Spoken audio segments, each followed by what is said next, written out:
Ukraine में अब Zelensky क्या करेंगे, पूरी रणनीति वॉशिंगटन में तैयार हो गई है। पेंटागन रूस के एक एक हथियार का तोड़ निकालने के लिए दिन रात मीटिंग्स पर मीटिंग्स कर रहा है। और दूसरी तरफ पुतिन के कैंप में अमेरिका के 2 नए हथियारों ने टेंशन पैदा कर दी है। ये दोनों हथियार एक से बढ़कर एक है। अगर इस महीने के आखिरी तक ये हथियार ज़ेलेंस्की को मिल गए तो ये मानकर चलिए कि पुतिन की एक भी मिसाइल कीव की जमीन नहीं छू पाएगी। अमेरिका के ये 2 सुपर वेपन कौन से हैं, देखिए हमारी ये स्पेशल रिपोर्ट।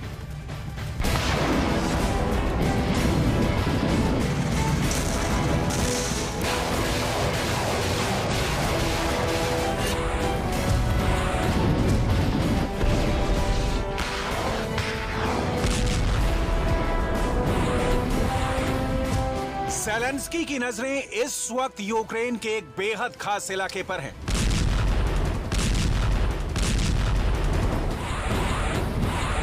ये एक ऐसा इलाका है जिस पर कब्जा होने के बाद पुतिन के खिलाफ रूस के अंदर ही बगावत हो सकती है।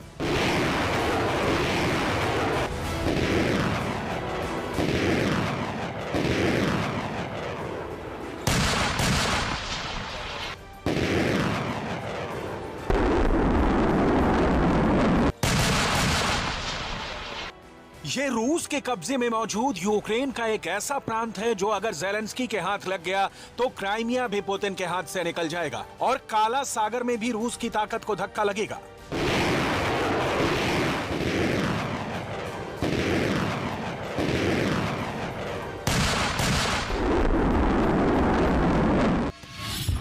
खेरसॉन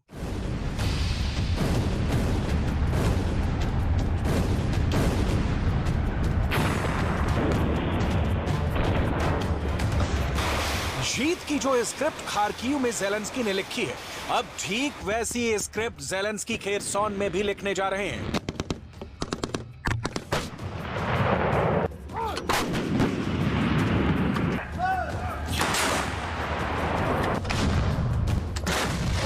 जिस दिव्यास्त्र से ज़ेलेंस्की ने खार्किव का किला जीता था, अब बिल्कुल उसी दिव्यास्त्र से ज़ेलेंस्की खेरसॉन जीतने का प्लान बना रहे हैं।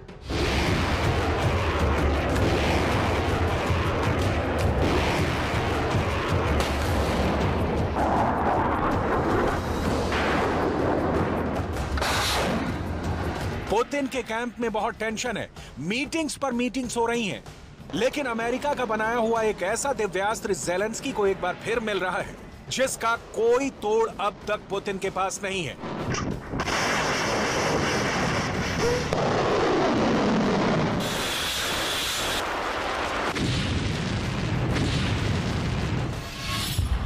यह दिव्यास्त्र है सुपर वेपन हार्म।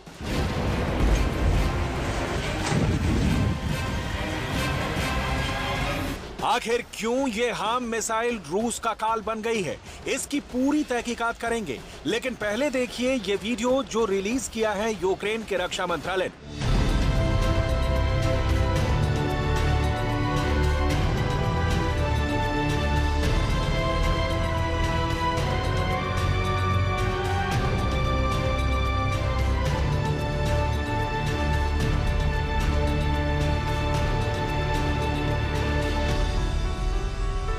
ये वीडियो यूक्रेन के उन लड़ाकों के सम्मान में जारी किया गया है जिन्होंने यूक्रेन की एक एक इंच धरती की सुरक्षा के लिए अपनी जान कुर्बान कर दी है। ज़ेलेंस्की ने खास अंदाज में यूक्रेन के सैनिकों को श्रद्धांजलि दी है। ज़ेलेंस्की एक सफल फिल्म अभिनेता रहे हैं और वो हर एक कार्यक्रम को इवेंट बनाने की ताकत रखते हैं। यूक्रेन के मारे गए जवानों को उनकी श्रद्धांजलि भी पूरी फिल्म स्टाइल में है और ज़ेलेंस्की का हर डायलॉग चुना हुआ है जिसकी स्क्रिप्ट पहले से तैयार की जाती है और इस स्क्रिप्ट में सबसे ज्यादा जिक्र आजकल खेरसॉन का हो रहा है। Тільки за час від 1 жовтня і тільки на Херсонщині від російського псевдореферендуму було звільнено і стабілізовано понад 5000 квадратних кілометрів території і десятки населених пунктів. Є успіхи і на східному напрямку. Обов'язково настане день, коли ми прозвітуємо про успіхи і у Запорізькій області, у тих районах, які поки що контролюються окупантами. Настане день, коли ми скажемо і про звільнення Криму. Цими днями Європейський Союз рухається до запровадження 8 जिस तरह से हार्म मिसाइल का इस्तेमाल करके ज़ेलेंस्की ने खार्किव और इज़ियम में पुतिन की सेना को खदेड़ दिया था, अब वही हार्म मिसाइल अमेरिका ने दोबारा यूक्रेन को सप्लाई कर दी है।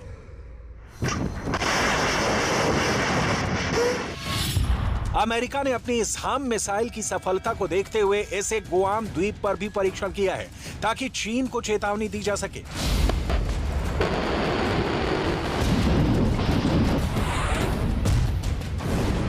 खार्किव को फतह करने वाली ये हार्म मिसाइल जब पहली बार अमेरिका ने यूक्रेन को दी थी, तब इस मिसाइल की कहीं भी चर्चा नहीं हुई थी, लेकिन अब इस मिसाइल की पूरी दुनिया में मांग बढ़ रही है।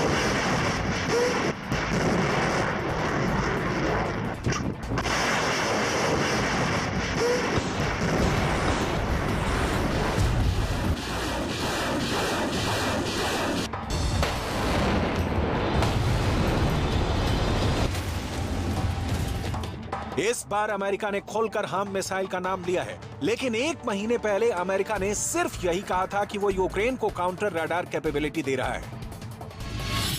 काउंटर रडार कैपेबिलिटी मतलब रडार सिस्टम को खत्म करने की क्षमता।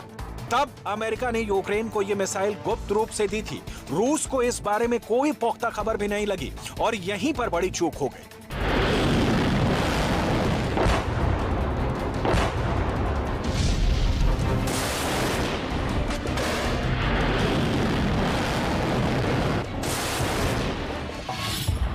हार्म का फुल फॉर्म है high speed anti radiation missile. Kherson में हाइमर्स मिसाइल के साथ हार्म मिसाइल का कॉम्बो बेहद घातक सुपर वेपन साबित होने जा रहा है। हार्म मिसाइल को अमेरिका की कंपनी रेथियान कॉर्पोरेशन ने विकसित किया है। हार्म मिसाइल की नोज में सेंसर लगे होते हैं। ये सेंसर दुश्मन के रडार सेंटर से निकलने वाली ऊष्मा और विकिरण को ट्रेस कर लेते हैं।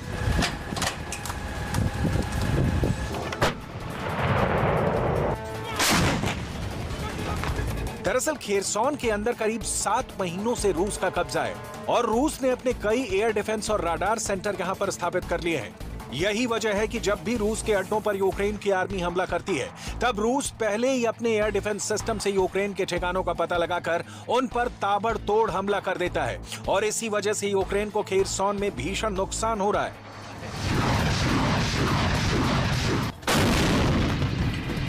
लेकिन जब यूक्रेन की आर्मी खेरसॉन के अंदर अमेरिका से मिली हुई हार्म मिसाइल का इस्तेमाल करेगी, तो ये मिसाइल फौरन खेरसॉन के अंदर रूस के रडार सिस्टम और एयर डिफेंस सिस्टम से निकलने वाले रेडिएशन को ट्रैक कर लेगी और हमला करके रूस के रडार और एयर डिफेंस को बर्बाद कर देगी। खेरसॉन में रूस के एयर डिफेंस सिस्टम बर्बाद होते ही रूस को 2 नुकसान होंगे। पहला, रूस की फौज यूक्रेन की आर्मी बेसों का पता लगाने में नाकाम हो जाएंगी और दूसरा, खेरसॉन के आसमान पर रूस का कब्जा खत्म हो जाएगा। और इसके बाद यूक्रेन की सेना की कैपेबिलिटी इतनी जबरदस्त होगी कि सिर्फ आर्टिलरी तोपों और गोलों की मार को झेल पाना भी रूस के सैनिकों के लिए आसान नहीं होगा। एजियम 88 हार्म की लंबाई 14 मीटर होती है। इस मिसाइल का व्यास केवल 10 इंच है। ये मिसाइल एंटी रडार सिस्टम से लैस है। इस मिसाइल का वजन करीब 360 किलो है। इसके वॉर हेड में ही रडार को भेदने की क्षमता होती है। 100 किलोमीटर के दायरे में ये मिसाइल किसी भी लक्ष्य को खत्म कर सकती है। वेस्टर्न मीडिया में यह दावा किया गया कि हार्म मिसाइलों से पुतिन की आर्मी को बहुत जबरदस्त नुकसान हुआ है, लेकिन रूस का दावा है कि यह खार्किव में पीछे हटने की वजह हार्म मिसाइल नहीं है। सच क्या है, इसकी तहकीकात करना जरूरी है।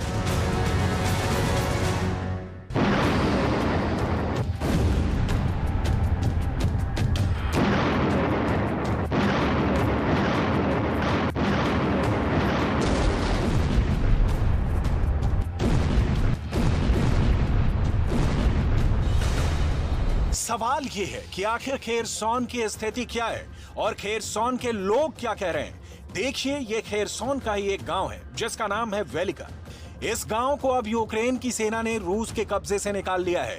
रूस की फौजें यहां से जा चुकी हैं, लेकिन गांव का हाल देखकर पता चलता है कि यहां जंग कितनी भीषण हुई है। Дуже часто були прильоти, і коли осколки летіли або попадали в приміщення, у будинки і розносили їх вщент, да?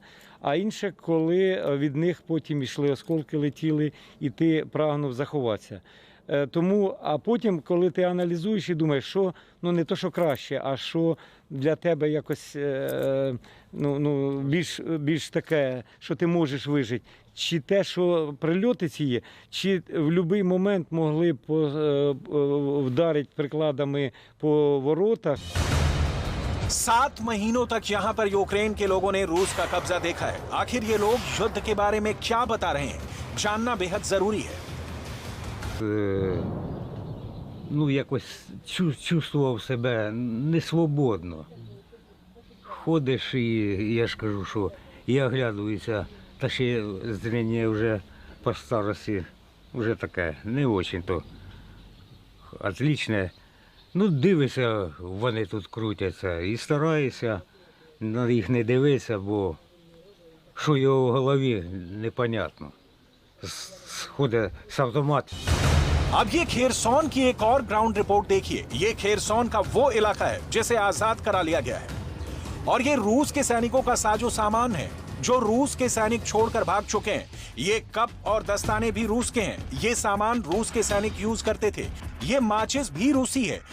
ये एक किताब है जो रूस से खरीदी गई है। देखिए, ये खाने पीने का सामान है जो तैयार किया जा रहा था, लेकिन तभी रूस के सैनिकों को मोर्चे पर जाना पड़ा। इस वक्त दूध यहाँ ऐसे ही पड़ा है। ये हथियार रूस के सैनिक इस्तेमाल कर रहे थे जो अब यूक्रेन के कब्जे में आ चुके हैं। ये खेरसौन की ग्राउंड रियलिटी है जिसमें रूस पीछे नजर आ रहा है। सवाल ये है कि अब रूस क्या कर रहा है। खेरसौन के अंदर रूस ने अपने नए रंग रूटों को उतार दिया है। ये रूस के उन्हीं सैनिकों की तस्वीरें हैं जिनकी नई भर्ती की जा रही है, जिनको जंग में इसलिए उतारा जा रहा है ताकि इन्हें युद्ध का असली अनुभव हो सके। В домах это очень часто встречаемая проблема. На ручки дверей, на дверные проемы, на окна, везде. Тем более здесь, почему я выбрал? Здесь они со светла заходят в темный участок, и здесь ее, как правило, не видно. दरअसल रूस के इन नए रंग रूटों को बूबी ट्रैप से निपटना सिखाया जा रहा है। बूबी ट्रैप का मतलब होता है जमीन के अंदर या दरवाजों पर लगाई गई वो नुकीली चीजें जो किसी को भी घायल कर सकती हैं। इन तस्वीरों को देखकर आप समझ सकते हैं कि पुतिन ने खेरसौन के अंदर अपने सैनिकों की संख्या को बढ़ा दिया है ताकि खार्किव की तरह खेरसौन से भी रूस की सेना को भागना ना पड़े।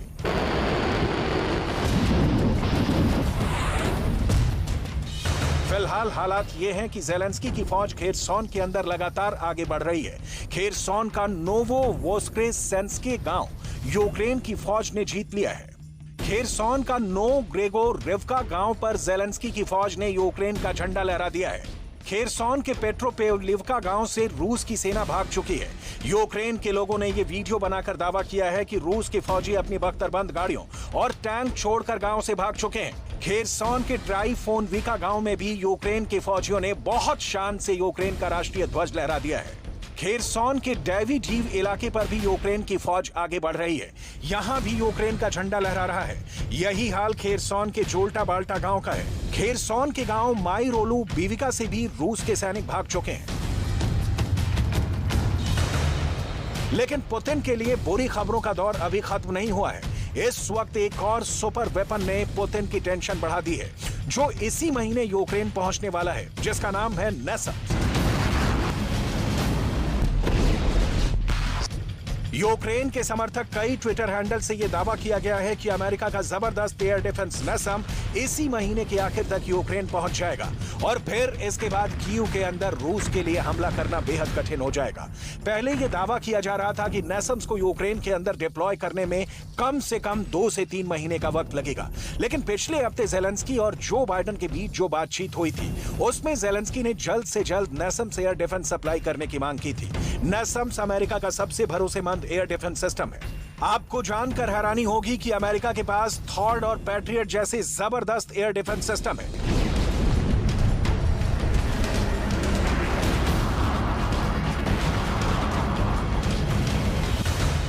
लेकिन इसके बावजूद भी अमेरिका अपनी राजधानी वॉशिंगटन और राष्ट्रपति भवन व्हाइट हाउस की सुरक्षा के लिए NASAMS यानी national advance surface to air missile system लगा रखा है।